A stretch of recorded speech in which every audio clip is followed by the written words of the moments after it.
शुभ सकाळ मंडळी, गुड मॉर्निंग.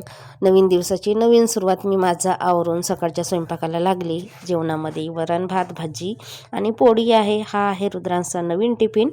सारखा टिफिन पाडतो म्हणजे हा नाही पाडत, याच्या वर्गातली मुलं आहेत याचा डब्बा पाडतात, कधी पाण्याची बॉटल पाडतात. पाण्याची बॉटल तर 2 दिवस टिकली तर टिकली, तिसऱ्या दिवशी फोडून येतो आणि सांगतो यांनी फोडली त्यांनी फोडली. आणि हा इतका भोडपटपणा करतो ना शाळेमध्ये, कोणाला काही म्हणत नाही किंवा काही नाही, म्हणून याचंच सगळं सामान वगैरे फोडपाड करतात.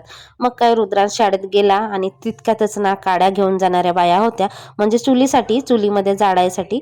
तर 2-3 बाया एवढ्या लांबून काड्या नेतात बघा. शाळेत जायला निघाला की सगळेच त्याला व्हॅनकडे सोडायला येतात.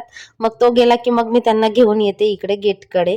तितक्यातच रेतीची बैलबंडी जात होती आणि मग माझी घरातली कामं वगैरे होती, भांडी थोडीशी कपडे ते धुवून घेतली आणि मग थोडेसे तांदूळ निवडायला घेतले आणि तितक्यातच आवळे घेतले होते, ते सुद्धा शिजवायला ठेवले. मला बनवायचं होतं आवळा कँडी. किलो आवळे होते त्या प्रमाणामध्ये साखर टाकून मग आता 2-3 दिवसासाठी मी ठेवून दिलं डब्यामध्ये भरून.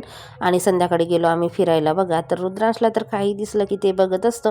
तर इथे कसला तरी झाड बघत होता. मग काय हे ते मैदानामध्ये ते खेळत बसतात, मी थोडंसं आपलं फिरून घेते. तोपर्यंत संध्याकाळ झाली. मग घरी आलो, दिवाबत्ती केली आणि रुद्रांशच्या पप्पांसाठी पाणीपुरी, रुद्रांसाठी मोमोज आणले होते. विहान सुद्धा होता, मग त्याला पण खायला दिलं, आम्ही पण खाऊन घेतली आणि संध्याकाळच्या स्वयंपाकाला लागली.